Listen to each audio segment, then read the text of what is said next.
Tuhan sertaku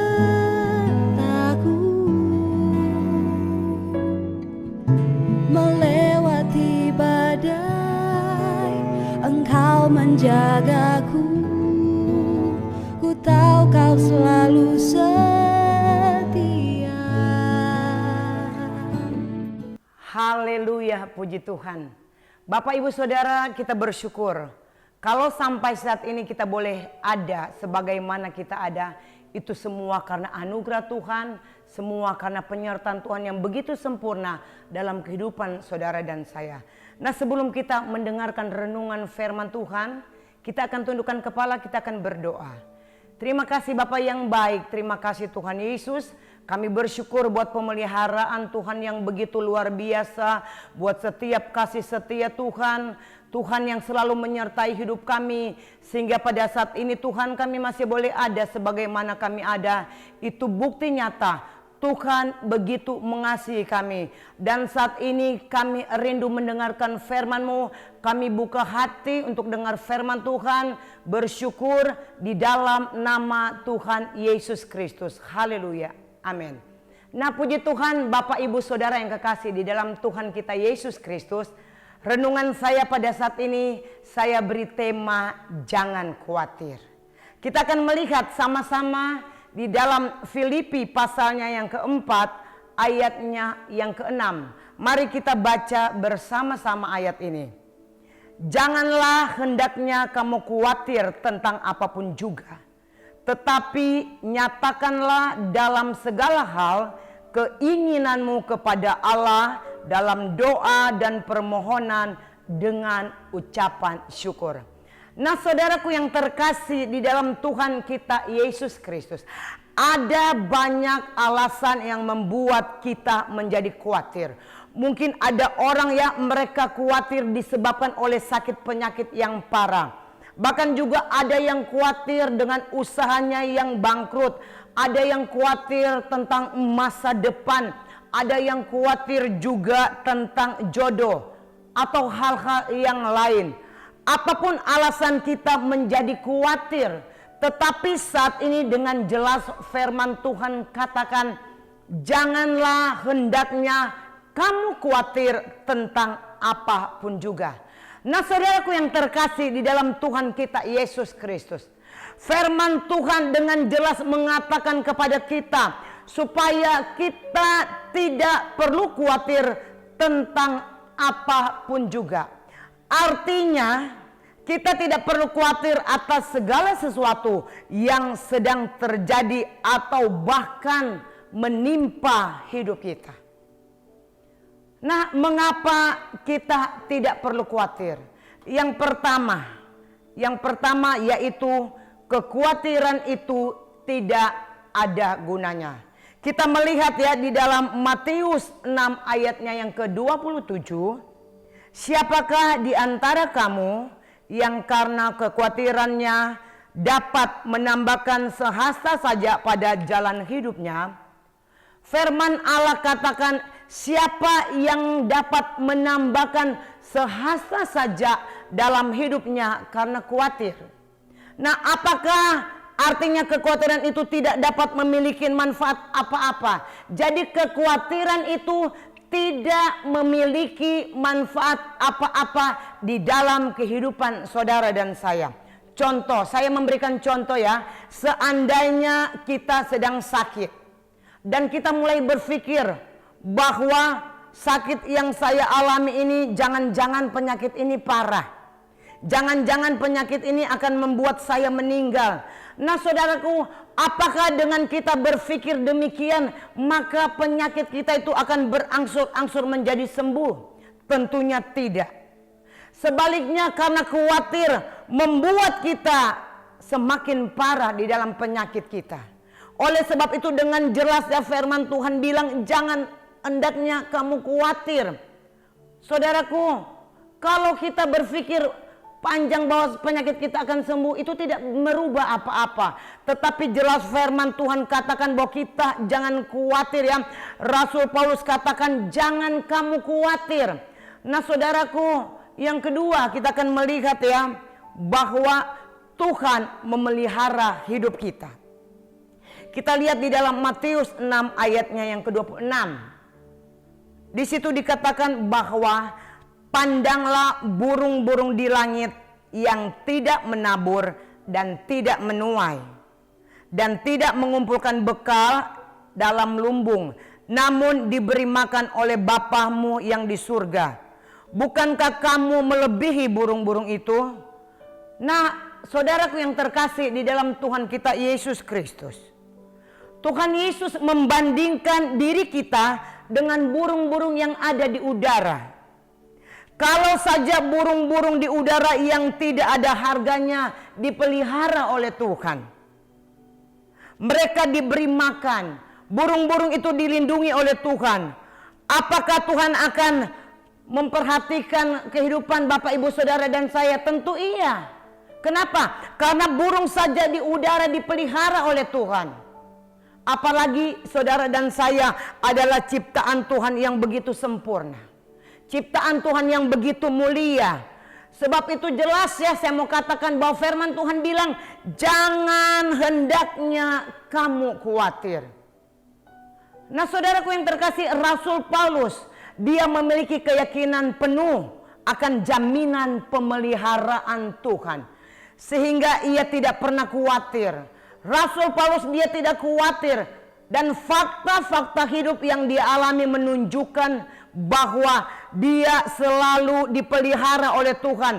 Sekalipun ada banyak kesukaran dan penderitaan, bahkan aniaya yang dialami, tetapi Rasul Paulus dia boleh merasakan pemeliharaan Tuhan yang begitu sempurna.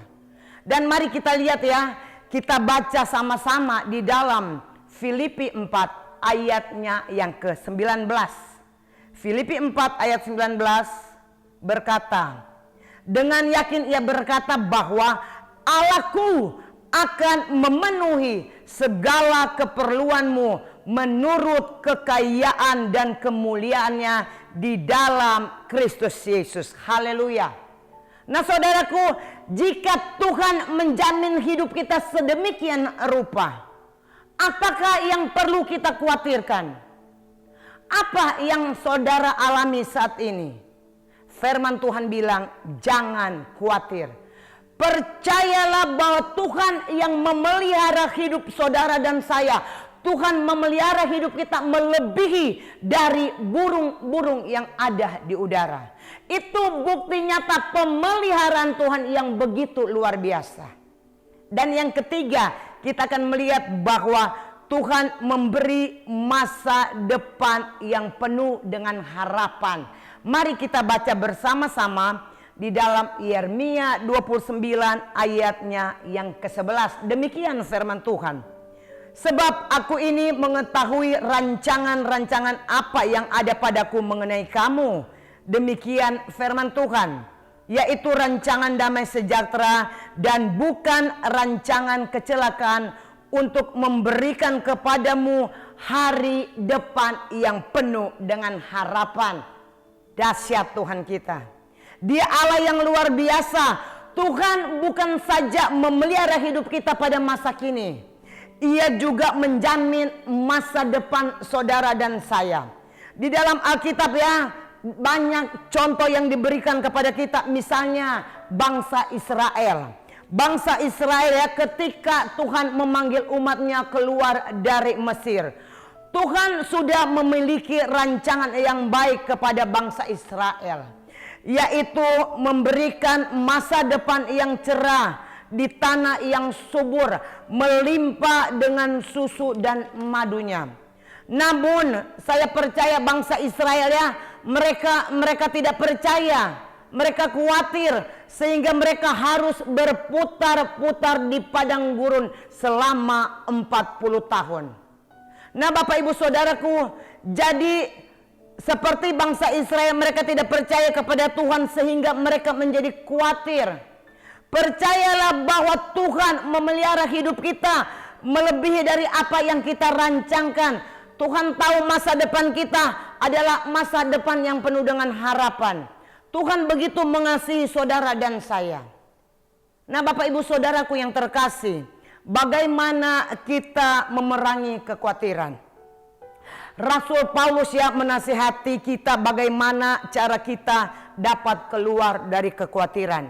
Yang pertama, nyatakanlah dalam segala hal keinginanmu kepada Allah di dalam doa. Nah, jalan keluar yang pertama adalah menyatakan kekhawatiran kita kepada Tuhan melalui apa? Melalui doa-doa yang kita naikkan kepada Tuhan. Dengan doa Allah memberikan kita kebebasan. Kita berdoa kepada Tuhan untuk kita menyatakan segala sesuatu. Artinya apa saja yang membuat kita khawatir, kita boleh berkata kepada Tuhan, kita boleh nyatakan kepada Tuhan, kita boleh berdoa kepada Tuhan. Coba kita baca di dalam Mazmur 55 ayatnya yang ke-23, demikian firman Tuhan. Serahkanlah khawatirmu kepada Tuhan, maka Ia memelihara engkau. Tidak untuk selama-lamanya dibiarkan orang benar itu goyah. Yes, firman Tuhan. Firman Tuhan jelas katakan, serahkanlah kekhawatiranmu kepada Tuhan. Kenapa? Karena Tuhan sendiri yang memelihara hidup saudara dan saya. Nah, saudaraku, satu jaminan Tuhan kepada kita semua. Kalau kita mau berdoa kepada Tuhan, kita mau berseru kepada Tuhan, Tuhan melepaskan kita dari kekhawatiran. Contoh lagi saya berikan kepada saudara, yaitu Abraham. Abraham ketika dia bimbang, dia khawatir ya akan anak yang Tuhan janjikan kepada Abraham. Abraham dia datang kepada Tuhan dan dia berdoa kepada Tuhan, dia berseru kepada Tuhan, dan kita melihat bahwa Tuhan memberikan Ishak kepada Abraham. Nah, saudaraku yang kekasih di dalam Tuhan, kita mau berdoa kepada Tuhan, kita mau berseru kepada Tuhan, kita nyatakan segala keinginan kita kepada Tuhan lewat doa kita kepada Tuhan. Dan yang kedua yaitu ucapan syukur. Jalan keluar yang kedua ya kita melihat dari kekhawatiran adalah kita harus mengucap syukur kepada Tuhan. Saudaraku, apa hubungan mengucap syukur dengan kekhawatiran? Nah, orang yang suka mengucap syukur, maka ia tidak khawatir tentang apapun juga. Kenapa demikian? Sebab dia selalu berpadan dengan berkat-berkat Tuhan yang dia terima, yang membuat dia bersyukur kepada Tuhan. Dan orang yang tahu bersyukur, ia tidak perlu khawatir. Kenapa? Karena dia tahu bersyukur kepada Tuhan. Tidak perlu khawatir tentang hari esok. Kenapa? Apapun yang akan terjadi, percayalah bahwa pemeliharaan Tuhan itu nyata buat saudara dan saya. Sebab itu kita terus bersyukur kepada Tuhan. Dan kita melihat ya, di mana Rasul Paulus dia berkata, saya berikan satu ayat buat saudara, kita sama-sama baca ayat ini ya. Kita baca di dalam 1 Tesalonika 5 ayatnya yang ke-18. Demikian firman Tuhan. Mengucap syukurlah dalam segala hal, sebab itulah yang dikehendaki Allah di dalam Kristus Yesus bagi kamu. Puji Tuhan. Saya percaya ya, firman Tuhan jelas pada saat ini berkata, jangan khawatir. Saudara, mari kita mau serahkan segala kekhawatiran kita hanya kepada Tuhan. Tuhan Yesus memberkati kita semua. Haleluya. Puji Tuhan. Kita tundukkan kepala dan kita akan berdoa. Bapa yang baik, terima kasih buat firman-Mu pada saat ini, yang mengingatkan kepada kami supaya kami tidak perlu khawatir. Sebab kami tahu kami memiliki Allah yang luar biasa. Kami memiliki Allah yang hidup. Burung di udara saja dipelihara oleh Tuhan. Mereka tidak bekerja tetapi diberi makan oleh Tuhan. Apalagi hidup kami adalah ciptaan Tuhan yang paling mulia. Oh Tuhan Yesus, kami bersyukur buat setiap anugerah-Mu yang luar biasa. Dan saat ini Tuhan, kalau ada di antara kami yang sudah mendengarkan firman, mungkin ada yang merasa khawatir, ampuni kami. Kami percaya kami memiliki Allah yang hidup, Allah yang senantiasa selalu memelihara kehidupan kami.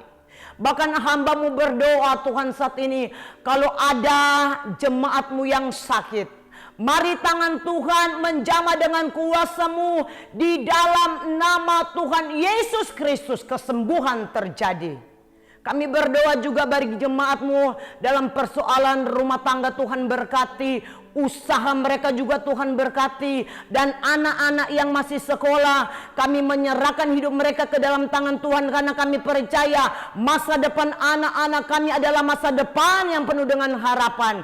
Terima kasih Tuhan Yesus buat firman-Mu pada saat ini. Kami bersyukur dan kami percaya firman-Mu ya dan amin. Di dalam nama Tuhan Yesus Kristus. Haleluya. Amin.